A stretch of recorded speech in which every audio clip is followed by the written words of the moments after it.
Македонски медиа сервис. mms.mk. Моја општина. Разиграни водоскоци, светлосни ефекти и игри на вода кои се повторуваат на секои 9 минути ја красат реконструираната фонтана во паркот во Свети Николе, која е ставена во функција во вистинско време со првиот ден со високи температури.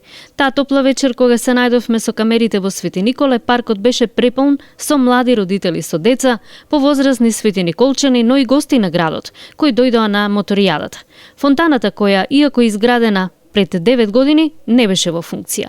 Ветив на нашите сограѓани дека мораме да ја ставиме во функција фонтаната во градскиот парк, каде според неофицијални податоци негде над 200.000 евра беа вложени.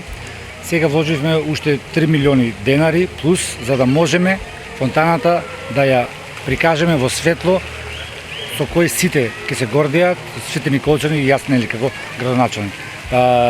Според првите реакции се позитивни.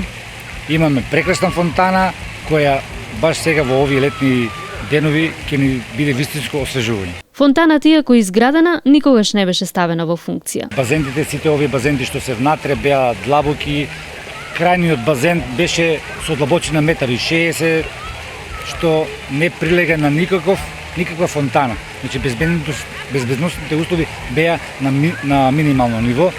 Прво што направивме, ги потполнивме сите овие базенти, мини базенти што се комплетно нова инсталација со нови пумпи, нови овие игри на вода, фонтаната што ја направивме и навистина еве овакво прекрасно издание, значи јас навистина се гордеам дека Свети Николе конечно го доби новиот лик со оваа фонтана.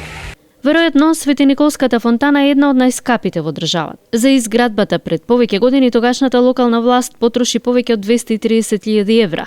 За сегашната, за да ја стави во функција, потроши дополнителни 2.800.000 денари. Моја општина. Македонски медиа сервис. mms.mk.